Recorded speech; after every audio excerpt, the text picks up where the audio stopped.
Assalamualaikum warahmatullahi wabarakatuh.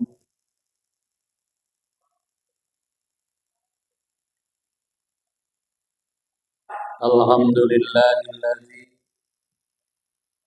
ja'ala Ramadhana shahra siyam. Asyhadu an la ilaha illallah al-malikul haqqul mubin wa asyhadu anna Muhammadan abduhu wa rahmatan lil alamin.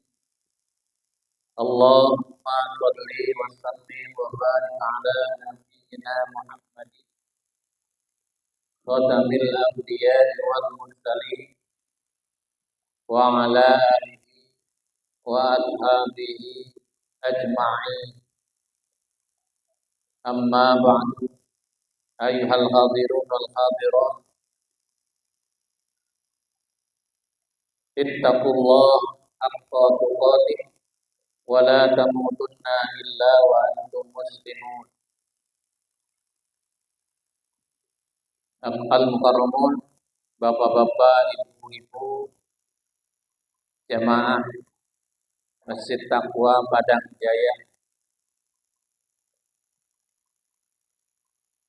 rekan-rekan ikhwanina pengurus pimpinan cabang Muhammadiyah Magelang yang hadir pada kesempatan hari ini, serta pimpinan ranting beserta seluruh pengurusnya, BKN Masjid Taqwa, ibu-ibu Aisyah, ibu-ibu NA, dan hadirin jamaah, bapak-bapak, ibu sekalian. Alhamdulillah kita bisa bersilaturahmi lagi di tahun Ramadan ini atau di bulan Ramadan ini. Mudah-mudahan silaturahim kita mendapatkan berkah ridho dari Allah Subhanahu wa taala. Kesempatan sore hari ini saya diminta untuk mengisi entah tausiah, entah itu ular-ular, pokoknya yang saya sampaikan sesuai dengan pesanan. Saya diminta suruh ngisi yang temanya itu tidak cocok dengan usia bapak-bapak, tapi mudah-mudahan jadi pendidikan untuk bapak-bapak. Ya. Karena apa? Karena tema yang diberikan pada sore hari ini saya diberi judul pendidikan karakteristik remaja Muhammadiyah di bulan Ramadan. Yang hadir remaja apa? Kaki-kaki. Yang hadir itu bapaknya remaja. Yang hadir itu kakaknya remaja. Yang hadir itu ibunya remaja. Oleh karena itu, tema ini diperuntukkan untuk panjenengan termasuk saya, supaya nanti hasilnya dipakai untuk mendidik mereka.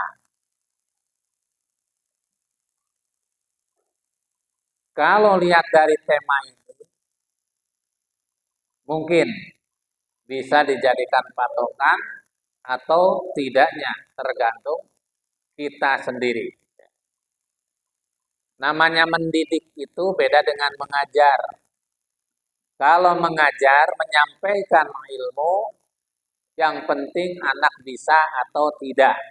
Sudah selesai. Itu belajar mengajar. Tapi ketika kita diperintahkan oleh Allah sudah suruh mendidik, maka bahasanya beda. Kalau mengajar itu ta'alama ya ta'alamu dalam bahasa Arab. Tapi kalau mendidik, hadzaba yuhadzibu. Itu perbedaannya. Di mana letak perbedaannya? Karena mendidik di dalamnya ada mengajar, ada mendidik, ada membimbing, ada juga supaya mampu menguasai baik itu ilmu pengetahuan akhlakul karimah, di dalamnya terdapat keimanan dan ketakwaan kepada Allah Subhanahu wa taala, termasuk keterampilan. Itu baru disebut mendidik. Nah, ketika kita sebagai orang tua, maka kewajiban kita adalah bukan hanya mengajar, tapi mendidik anak-anak kita supaya mereka jadi orang yang disebut seperti orang lain. Maka tempat mendidik siswa-siswi kita yang benar adalah di pondok pesantren, di mana di dalamnya dilengkapi dengan pengajaran, belajar mengajar, pendidikan antara interaksi guru dan murid dalam bimbingan, penguasaan, ilmu pengetahuan, dan akhlakul karimah. Monggo, maka berbeda hasilnya ketika kita menyekolahkan anak di pondok pesantren dengan menyekolahkan di sekolah-sekolah biasa umum. Nah, ini. Kemudian yang akan kita didik itu adalah remaja. Remaja itu apa? Di masa remaja itu adalah suatu masa di mana mereka itu sedang melakukan pencarian diri, mencari jati diri yang menentukan nanti sukses atau tidaknya dia itu dikala dia di masa remaja. Sukses nanti, makanya dia mencari sekolah yang sesuai dengan keinginannya, mencari tujuan sesuai dengan harapannya. Orang tua yang bisa mengarahkan anaknya menjadi sesuai dengan harapannya, maka itu adalah orang tua yang hebat. Ini anaknya bakat di bidang IT, sekolahkan jurusan IT. Anaknya bakat dalam bidang pertanian, maka dia akan menyekolahkan anaknya di jurusan pertanian. Anaknya sedang bakat di bidang manajemen, ia akan sekolahkan di sekolah sarjana ekonomi. Itulah kebijakan yang harus dilakukan oleh seorang pembimbing, seorang pendidik. Dalam hal ini kita sebagai orang tua. Mudah-mudahan di SMK juga demikian. Gurunya bukan hanya sekedar guru, tapi jadi pendidik. Ibu-ibu, jelas Bu? Suaranya jelas Bu? Jelas ngantuk Bu? Nah, jelas. Baik. Sebelum kita mendidik pun, sebetulnya harus kita ketahui karena karakter orang tua dengan karakter remaja itu beda. Apalagi karakter remaja di zaman era sekarang. Nah, di era sekarang itu karakter remaja itu namanya karakter masa kini. Karakter remaja masa kini disebut remaja Gen Z, generasi Z, atau bisa juga disebut generasi atau Gen A, generasi Alpha. Kira-kira kalau generasi Gen Z sekarang ini di tahun 2020 ke sini ya 15 sampai 25 ini sekarang 26 itu namanya generasi Gen Z. Yang sebelumnya tahun 2000 bisa dikenal dengan generasi milenial. Nah, siapa yang generasi milenial? Ibu-ibu yang sekarang punya anak satu. Ibu-ibu yang sekarang sedang dalam posisi perbaikan ekonomi. Itu generasi milenial. Tapi generasi baru kita, anak-anak kita, sudah masuk dalam generasi Gen Z. Nah, ketika kita melihat generasi ini, maka yang terlihat adalah mereka sangat riskan dengan pengaruh-pengaruh yang namanya teknologi. Jadi anak-anak kita ini dipengaruhi oleh teknologi. Lihat, saya lihat banyak ibu-ibu, bayi 5 tahun, sudah pegang HP. Ada nggak Bu di sini Bu? Bayi belum aja 5 tahun, ada belum 5 tahun, baru 3 tahun, udah pegang HP, diambil HP-nya, nangis. Ibunya nggak tega, dijorna baik. Itulah apa? Ibu-ibu milenial sedang menghadapi generasi Gen Z. Apa kebijakan yang harus kita lakukan? Itu adalah kebijakan seorang ibu ketika ibu itu memiliki akselerasi dengan kependidikannya, maka dia akan bagaimana caranya supaya mendidik anak kecil itu bisa sesuai dengan zamannya. Adibu auladakum fi kulli zamanihim. Didiklah anak Anda sesuai dengan zamannya. Ya kalau zamannya zaman teknologi, masa iya anak kita akan dididik 60 tahun yang lalu? Tidak mungkin. Harus sesuai dengan zamannya. Maka pengaruh-pengaruh teknologi ini yang terjadi adalah lihat nilainya. Nilainya bagi kita ini, nilainya bagi anak kita ini positif apa negatif. Kalau dia itu teknologi ini membuat anak-anak kita jadi positif, ambil positifnya. Tapi kalau membuat ia jadi negatif, hindari negatifnya. Kalau bisa. Dan ini tugas kita sebagai orang tua, mampu memilih, mampu memolah, mampu memilah. Memilih acara apa yang ada di teknologi itu.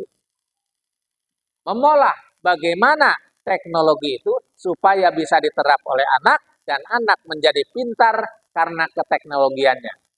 Dan kemudian memilah mana yang baik dan mana yang buruk dari kegiatan tersebut. Makanya ada pengaruh yang bagus dari teknologi ini, yaitu kreativitasnya tinggi. Ya. Kenapa kreativitasnya tinggi? Bapak-bapak zaman dulu, kalau ada informasi pendaftaran PNS, panjenengan harus tanya ke kantor dulu. Ke kantor mana? Ke kantor kecamatan, ke kantor balai desa. Ada nggak pendaftarannya? Harus lihat dulu di koran. Sekarang ada PNS 2 bulan yang akan datang bisa dicek di situs langsung keluar. Ada. Nanti ada pendaftaran ASN atau PNS di bulan Februari yang di bulan Maret yang akan datang. Itulah kreativitas yang tinggi. Dan itu ada di zaman sekarang. Ibu-ibu yang hadir nih, yang milenial. Pasti sudah tahu. Kemudian, dengan teknologi itu bisa menyebabkan pola pikir menjadi kritis. Kenapa? Karena ilmu yang didapatkan dari sana bisa digunakan untuk mengembangkan pola-pola pikir yang ada yang kita bisa. Jangan sampai punya teknologi, punya HP, HP-nya godolanan tok. Ya, HP-nya kalau di rumah pakai apa? Nonton apa ya? Apa nonton drakor, dracin, drama Korea, drama Cina. Atau mungkin hanya lihat untuk nonton TikTok atau Instagram barangkali. Nah itu yang harus kita ketahui ya,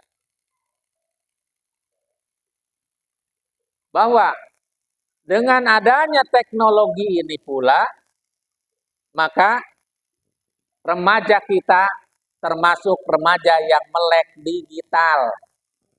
Apa itu melek digital ya Pak? Mungkin ya sering dengar barangkali ya. Melek digital itu bahasa asingnya digital native. Ya, artinya selalu terhubung dengan internet. Apa-apa ya nang internet. Umpamanya seseorang mau tanya, ibunya tanya, Mas, yang namanya umpamanya ada yang nanya, pop itu apa? Nah itu nanya, ada lihat di internet. Yang namanya sistem itu apa? Dibuka di internet. Yang namanya pola pikir, mindset itu apa? Nah, saya baru dengar ada kalimat kata-kata mindset. Mindset Islami. Apa itu artinya ya? Lihat di internet, dibuka. Mindset Islami adalah sebuah pola pikir yang sejajar atau yang berdasar kepada keislaman. Itu namanya melek digital. Artinya selalu terhubung dengan internet, selalu terhubung dengan medsos, ya. Sehingga ketika kita beluang dalam informasi, maka informasi akan cepat dapat, kreatif, dan inovatif. Itulah kehebatan remaja sekarang dalam hal melek digital. Nah, kalau ibu-ibu beda Bu zaman sekarang. Saking meleknya digital, sehingga di zaman gadget ini yang paling viral dan paling disukai oleh mereka apa Bu? TikTok. Bukan ngajinya yang disukai anak remaja gadget sekarang Pak. TikToknya. Panjenengan pernah lihat anak-anak kita nonton TikTok? Apa panjenengan sih lihat? Minta dibukakan nih. Tolong bukakan TikTok saya. Bikin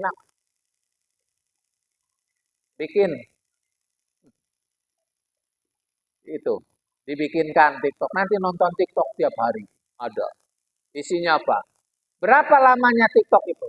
Hanya 5 sampai 10 detik. Ya, TikTok. Dari mana TikTok itu? Sendiri ada di Instagram. Panjenengan suka lihat reel? Reel di mana?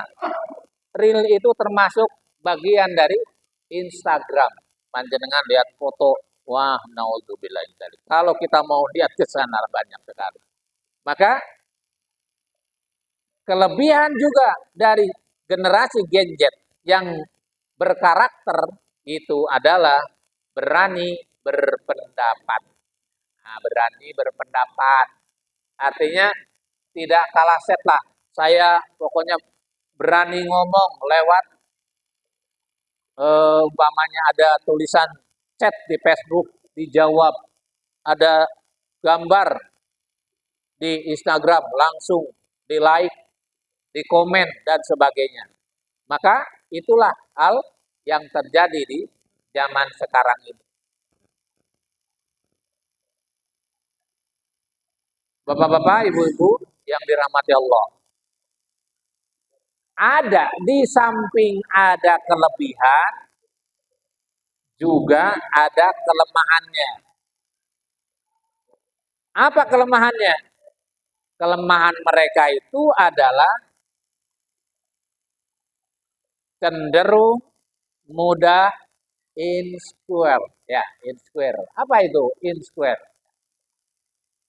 Insecure itu artinya suka membanding-bandingkan dirinya dengan apa yang terjadi pada konten. Ya, aku bagus sekali, saya kok nggak bisa dibanding-bandingkan. Sehingga ketika dia membandingkan sementara dirinya belum mampu, itulah akan menjadi down akhirnya. Itu salah satu kelemahan yang terjadi. Kemudian ia merasa juga artinya ia tidak merasa aman dengan adanya hal yang semacam itu. Jika terjadi pada seseorang dibully contohnya, atau pendapatnya ketika dia memasukkan konten, pendapatnya tidak disukai, itu nanti terasanya seperti apa? Rasanya seperti tidak enak, nyaman, Aduh, kok rendah hati, rendah diri bukan rendah hati. Ya, bisa juga. Ya. Kadang-kadang cemas. Sudah dibuatkan konten yang saya tapi nggak ada yang nge-like. Ya, kira-kira kepiye rasanya? Itu. Makanya anu remaja yang semacam ini akhirnya jadi apa? Kadang-kadang sifatnya jadi labil. Labil. Labil gimana maksudnya? Emosinya berubah-ubah, impulsif. Ya. Kadang-kadang bertindak dengan spontan dan tindakannya tidak sesuai dengan dorongan hati. Ya, hanya dorongan hatinya yang dikuatkan. Ya. Dan mudah bertindak tanpa pertimbangan matang. Itulah yang terjadi. Anak-anak muda kita sekarang perlu bimbingan. Bimbingan apa? Bimbingan agama, bimbingan pendidikan, keimanan dan ketakwaan kepada Allah Subhanahu wa taala. Dan yang terjadi di zaman sekarang ini ada yang namanya cyberbullying. Ya, cyberbullying. Artinya apa? Perundungan sengaja via teknologi medsos, lewat game atau lewat chat. Pernah Ibu lihat anak-anak yang dibully oleh temannya? Bapak-bapak pernah lihat anak-anak, sebagian anak yang dibully oleh temannya? Mereka bukan hanya karena benci, tapi mereka ingin dikenal oleh orang lain dengan cara membuli temannya. Dimasukkan ke dalam konten, kontennya jadi masalah di masyarakat. Bahkan akhirnya akan terjadi yang namanya kecemasan sosial. Itu.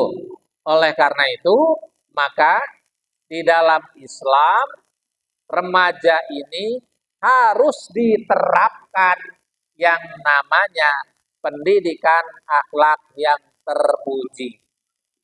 Ayo, mari kita kaji apa yang harus kita lakukan terhadap anak-anak kita, terhadap remaja-remaja kita.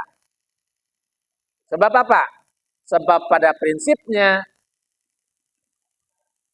yang pertama, anak remaja kita harus memiliki kesadaran beragama yang baik. Ya.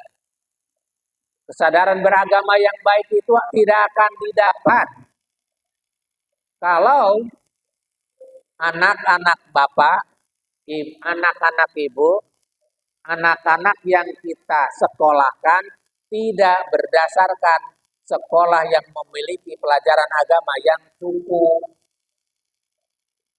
Makanya ya, sekolah mereka harus cukup. Cukup artinya ditempatkan di tempat yang memiliki pendidikan minimal berbasis ada agamanya. Sebab ini adalah merupakan bekal yang harus kita berikan pada mereka. Yang kedua, bekali anak-anak kita ini memiliki rasa sosial yang baik. Sehingga tidak hanya egoisme yang karena jadi anak orang kaya, dia memiliki sifat egois, dia memiliki ingin sesuatu jadi orang nomor satu. Maka kita harus mencegah hal yang demikian. Kemudian, anak harus memiliki pergaulan dengan sahabat yang soleh. Lihat anak kita berteman dengan siapa? Apa temannya Pak Kiai? Apa? Tukang copet. Lihat anak kita berteman dengan siapa? Orang yang suka ke masjid temannya, atau temannya itu tukang mabok-mabokan. Jangan dijorna baik. Anak kita main dengan tukang mabok, dijorna baik. Ya mabok temenan nanti. Ikut. Ya. Maka Di dalam sebuah pepatah mengatakan, khairul ashab mayyaduluka alal khair. Sebaik-baik sahabat, sebaik-baik teman itu adalah orang yang menunjukkan kamu pada kebaikan.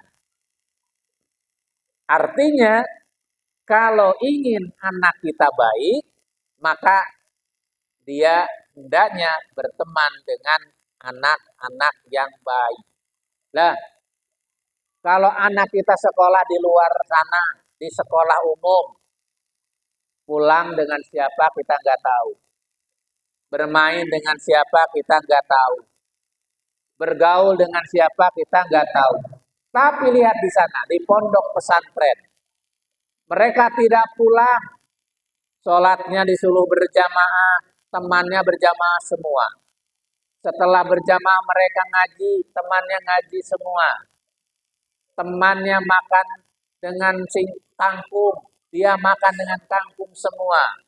Ada yang berbeda, ada karakteristiknya dibentuk berdasarkan kebersamaan dalam kebaikan. Itulah yang namanya sahabat. Dan perlu diketahui bahwa orang teman yang baik itu adalah min husnil islamil mar'i tarkuhu ma la ya'ni. Sebagian dari kebaikan Islam itu seseorang atau baiknya Islam seseorang itu adalah ia meninggalkan sesuatu yang tidak memberi manfaat pada dirinya. Jadi orang yang baik itu dia akan melakukan sesuatu yang memberi manfaat pada dirinya. Sementara orang yang buruk, yang salah, dia akan melakukan apa saja yang disukai oleh dirinya walaupun tidak memiliki manfaat.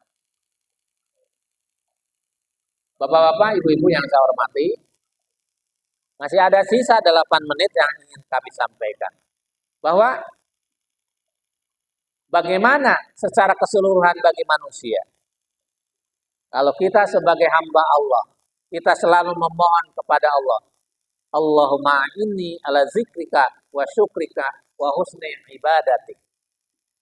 Ya Allah, peliharalah kami, jagalah kami, agar senantiasa ingat kepadamu, dan agar senantiasa saya tetap bersyukur kepadamu, dan agar senantiasa saya baik dalam beribadah kepadamu.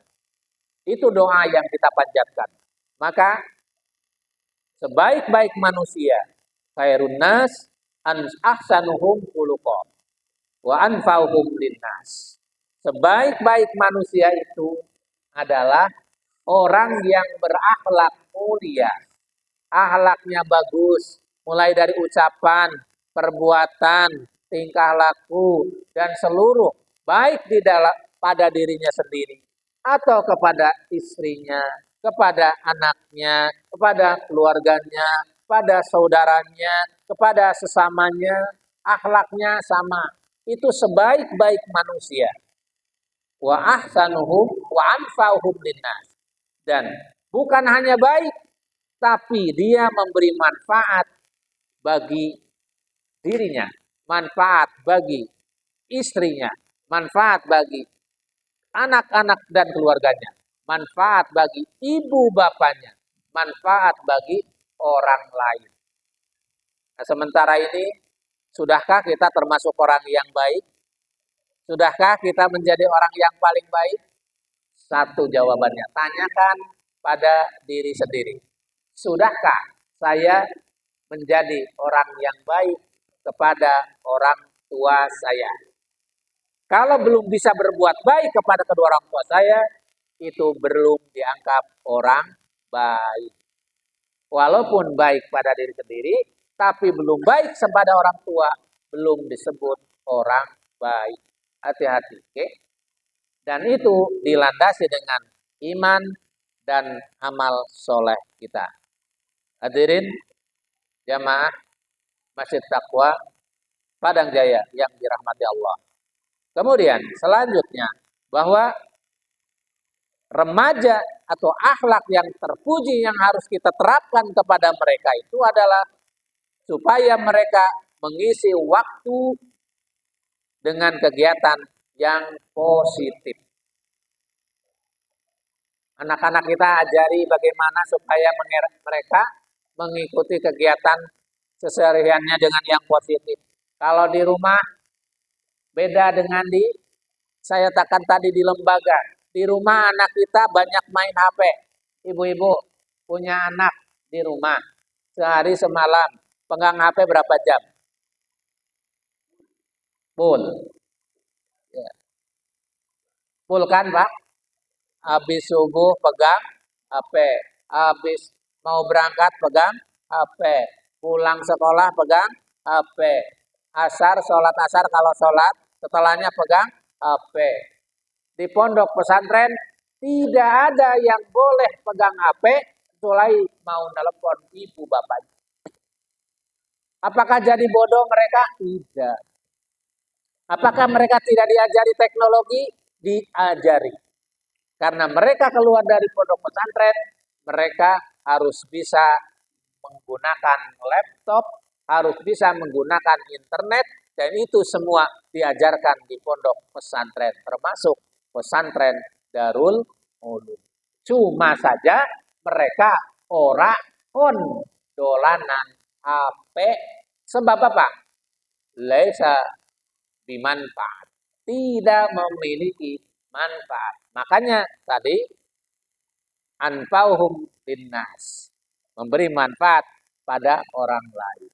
Nah, begitu ibu-ibu. Dan yang satu diantaranya terakhir, belum terakhir ya, satu lagi. Bahwa ajarkan anak-anak kita akhlak yang terpuji itu. Selalu konsisten, selalu disiplin, dan bertanggung jawab terhadap amanat. Nah, amanat kita pernah ngasih amanat sama anak kita. Paling amanatnya Pak, tolong belikan es krim ke sana.